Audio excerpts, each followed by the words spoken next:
ତେଣୁ କର୍ମ ଠାରୁ ବଡ଼ ଦେବତା କେହି ନାହାନ୍ତି। ଆମେ ଇଂଲିଶରେ କହିଦେଉଛେ ଡ୍ୟୁଟି ଇଜ୍ ଗଡ୍। କେଉଁ ଡ୍ୟୁଟିଟା ଇଜ୍ ଗଡ୍ ଆମକୁ ଜଣା ନାହିଁ। ଯୋଗଯୁକ୍ତ କର୍ମଟା ହିଁ ଡ୍ୟୁଟି ଇଜ୍ ଗଡ୍। କ'ଣ ଯୋଗଯୁକ୍ତ କର୍ମ? ମନରେ ପ୍ରଶ୍ନ ଉଠିବ। ଯେତେବେଳେ ମୁଁ କରୁଛି, କର୍ତ୍ତା ଭାବ ରଖି ତୁମେ କର୍ମ କରୁଛ, ତୁମ ପାଇଁ ଡ୍ୟୁଟିଟା ଇଜ୍ ନଟ୍ ଗଡ୍। ଯେତେବେଳେ ଈଶ୍ୱର ସବୁ କାମ କରୁଛନ୍ତି, ପ୍ରତି କର୍ମ ଈଶ୍ୱରୀୟ କର୍ମ, ଆଉ ପ୍ରତି କର୍ମକୁ ଭଗବାନ ମୋ ଭିତରେ ରହି କରୁଛନ୍ତି, ତାହେଲେ ସେଇଟା ହେଉଛି ଡ୍ୟୁଟି ଇଜ୍ ଗଡ୍। ବହୁତ ଲୋକଙ୍କ ଭିତରେ ଅଜ୍ଞାନତା ଅଛି, ସେମାନେ କହୁଛନ୍ତି ଡ୍ୟୁଟି ଇଜ୍ ଗଡ୍। ତେଣୁ ଭଗବାନ ଭଗବତ ଗୀତାରେ ଅର୍ଜୁନକୁ କହିଛନ୍ତି, କେଉଁଠି କର୍ମ ତ୍ୟାଗ କରିବା ପାଇଁ କହିନାହାନ୍ତି, କୌଣସି ଜାଗାରେ କର୍ମ ତ୍ୟାଗ କରିବା ପାଇଁ କହିନାହାନ୍ତି। ଗୀତାଟା କୁହାହେଇଛି କେଉଁଠି ନା ଯୁଦ୍ଧ କ୍ଷେତ୍ରରେ ରଣଭୂମିରେ ଗୀତାଟା କୁହାହେଇଛି ନା କି? ଏବଂ ଗୀତାଟା 18 ଅଧ୍ୟାୟ 18ଟା ଯୋଗ, ପ୍ରତ୍ୟେକ ଚାପ୍ଟର ଗୋଟିଏ ଗୋଟିଏ ଯୋଗ। ପ୍ରଥମ ଚାପ୍ଟର ହେଉଛି ବିଷାଦ ଯୋଗ। ଦେଖନ୍ତୁ, ବିଷାଦରୁ ହିଁ ଅର୍ଜୁନଙ୍କର ବିଷାଦରୁ ହିଁ ଗୀତାର ଉତ୍ପତ୍ତି ଏବଂ ଗୀତାର ପରିସମାପ୍ତି ହେଇଛି କେଉଁ ଯୋଗରେ? ମୁଖ୍ୟ ଯୋଗରେ ଗୀତାର ପରିସମାପ୍ତି ହେଇଛି। ଭଗବାନ ଲାଷ୍ଟ ଅଧ୍ୟାୟକୁ ରଖିଛନ୍ତି ମୁଖ୍ୟ ଯୋଗ। ଦେଖନ୍ତୁ, ଭାଗବତର ଉତ୍ପତ୍ତି କେଉଁଠୁ ହେଇଛି?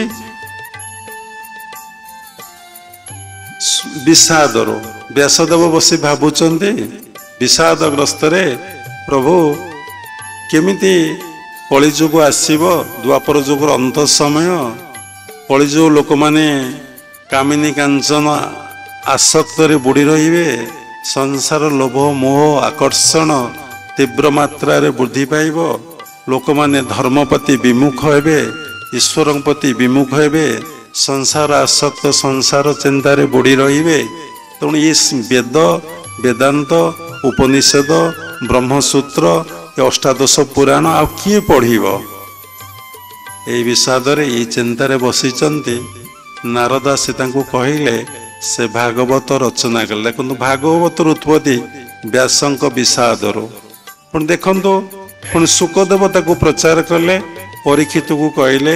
ପରୀକ୍ଷିତ ମନରେ ସର୍ପ ଦଂଶନ କରିବ ଭୟ ଆସିଛି, ଏ ପାପରୁ, ଏ ସାପରୁ କିଭଳି ଭାବରେ ମୁକ୍ତି ବା ମୋକ୍ଷ ହେବେ।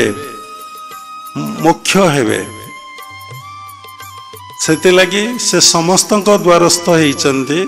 କେହି ତାଙ୍କୁ କହିପାରିନାହାନ୍ତି କ'ଣ କଲେ ଏ 7 ଦିନ ଭିତରେ ତୁମେ ବ୍ରହ୍ମସାପରୁ ମୁକ୍ତି ଲାଭ କରିବ। ସମସ୍ତ ମୁନି ଋଷି ସାଧୁସନ୍ଥ ମାନେ ଚିନ୍ତାରେ ପଡ଼ିଛନ୍ତି, କ'ଣ ପ୍ରତିକାର ଅଛି? 7 ଦିନ ଭିତରେ ତ ସମସ୍ତଙ୍କର ମୃତ୍ୟୁ 7 ଦିନ ଭିତରେ ହୁଏ, ସମସ୍ତେ ମରିବେ 7 ଦିନ ଭିତରେ। ଶୁଣିଲେ ଆପଣଙ୍କୁ ଆଶ୍ଚର୍ଯ୍ୟ ଲାଗିବ। ରବି, ସୋମ, ମଙ୍ଗଳ, ବୁଧ, ଗୁରୁ, ଶୁକ୍ର, ଶନି, ପୁଣି ତାପରେ ରବିବାର ଆରମ୍ଭ ହବ। 7 ଦିନ ଭିତରେ ସମସ୍ତଙ୍କର ମୃତ୍ୟୁ ହବ ନାହିଁ। ତେଣୁ 7 ଦିନ ଭିତରେ ପରୀକ୍ଷିତ ଯିବେ, ତାଙ୍କର କେତେ ବଡ଼ ଚିନ୍ତା ବିଷାଦ, କେମିତି ପୁଣି ମରିବେ।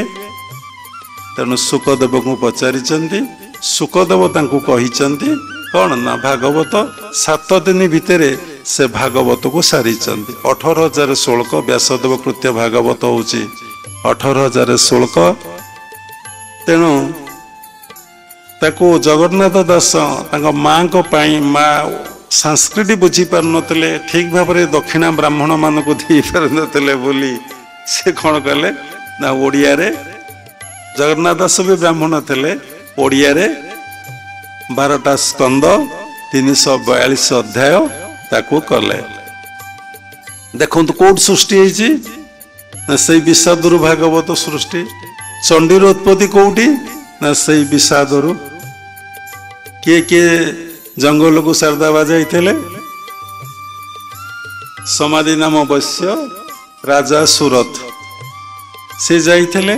କହିଲେ ବହୁତ ସମୟ ଲାଗିବ, ଆମେ ତ ଗପ କହିବା ନାହିଁ, ସତ୍ସଙ୍ଗ କରିବା। ବିଷାଦରୁ ହିଁ ତାଙ୍କୁ ଚଣ୍ଡୀର ଉତ୍ପତ୍ତି। ସେମିତି ମଣିଷ ଭିତରେ ବିଷାଦ ନ ଆସିଲେ, ଫ୍ରଷ୍ଟ୍ରେସନ ନ ଆସିଲେ, ବିତୃଷ୍ଣା ନ ଆସିଲେ, ବିତୃଷ୍ଣାର ହାୟର ଷ୍ଟେଜଟା କ'ଣ ହେଉଛି? वैराग्य वितृष्णा आसला मु घर द्वार छाड़ी आश्रम को चली जीवी जो वितृष्णा चलीगला आपण पुणी बैक करेंगे वितृष्णा आसे जाए किंतु वैराग्य थरे आसिले आउ केतबेले जाए ना तेणु गप से रहीगला सत कथा गप नुहे से रोगुरु भल होगले भल होगले साधु भोर ही आसी आउ जमुना रे झास दबा को इच्छा कले नहीं गाधे की फेरी आसिले कहले जाऊँगी बांक बिहारी की दर्शन करी गला बेलू को बांक बिहारी प्रकट होती आगे दर्शन कले कहले प्रभु 3 दिन देखादेल नहीं मु तो प्राण विसर्जन करने को जाऊली आओ से कुष्ठ रोगी पड़ी से किमिति जानला मु साधु आओ तुम्हें ता भीतर रही कहल मो भीतर रही कहल साथी साथी ता रोग भल ही सुवर्ण शरीर तार होगला सुनार शरीरटा होगला सुंदर रूप लावण्य रे ता शरीर पूरी उठिला भगवान को स्तुति कले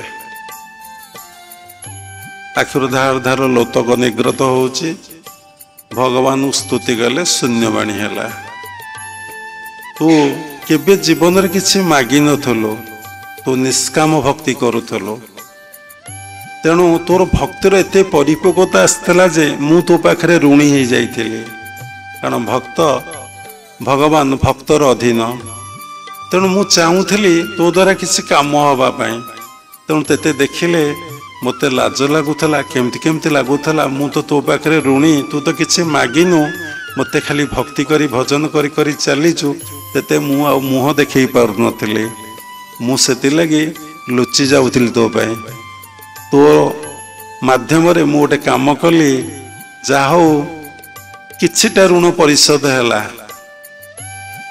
से रोगी आज भल होगा किछिटा ऋण परिशोध है मु तेते दर्शन देली आम ए वर्ष वृंदावन जाइलु कहया कथा नहीं अहंकार हो सत्संग आम गला भयंकर भिड़ प्रबल भिड़ आम प्राय अध किलोमीटर भिड़े गलापर धईस ही पड़लो प्रबल झाड़ बोला गरम है आम देखिलु आ भितर आ जाई हब नहीं आम पलि आसिलु पलि आसिकी विश्राम नेलु गले प्रभु बांक बिहारी दर्शन देल नहीं एते भिड़ एते कष्ट केमिति कौन दर्शन करिवु मु सोईचे आम सोईचु स्वप्न रे देखुचु बांक बिहारी को प्रत्यक्ष रे संध्या बेलू राति 8 को आम यात्रा कलु गला भिड़ कमी जाइए बांक बिहारी की आम जिते थर जाइचु भल भाव में देखिपारे कारण से भयंकर भिड़ हुए छोट जगह तापर संध्या बेले राति 8टार जो गलु आम भल भाव बांक बिहारी की दर्शन कलु फूलमाल देले मिठा देले पेड़ा भोग देले आम धरिकी फूलमाल को धरी बांक बिहारी को सुंदर भाव में दर्शन करके फेरी आसिलु जार जेमंत भाव देखी नाव मु दिए सलखी तेणु हरि कथा कहूथा हरि पाद पद्म को धाउथा तेणु आपण जदि भगवत बोधरे रहिबे भगवान पाखक आपण गोटे पाद जीवे भगवान आपण पाखक 100 पाद आसबे कारण से भक्ताधीन से भक्त सबकिछि जगत किंतु तांकर अधीन से किंतु भक्तर अधीन भगवान मागिले सबु दियंती किंतु भक्तिटा दियंती नहीं कहीं भक्तिटा दियंती नहीं ना से भक्तर अधीन हो जिवे बोली तेणु यही जितेबले संसार रही आपण योगाभ्यास करेंगे अनित्य जुगुरु नित्य जुग को आसबे आपण भगवान पाखे किसी प्रेयर करेंगे ना कौन सी कामना वासनार कथा प्रेयर करेंगे ना जहाँ आपणकर डेस्टिनी रे अच्छी ता ही हम आ गोटे कथा हुए धर्म जीवन आरंभ हुए त्यागरे तार परिसमाप्ति हुए त्यागरे जी जिते बड़ त्यागी से सेते बड़ धार्मिक त्याग अर्थ कौन आपण भावुथे सबू छाड़ी छुड़ी दे जंगल को चली जावा ना त्याग हुए मनरे त्याग हुए नहीं जंगल रे रहिले जदि आपण मनरे संसार अच्छी संसार बोले कौन ना टंका कामिनी कांचन खाद्य जस सम्मान प्रतिष्ठा जदि आपण भितर अच्छी आपण जोठी जाइकी रहिबे सेठी संसार करदेवे तार शह शह प्रमाण अच्छी कहले बहुत समय जीव जोठी रहिबे सेठी से परिवेश आपण जुटी जो जदि आपण डेस्टिनी रे अच्छी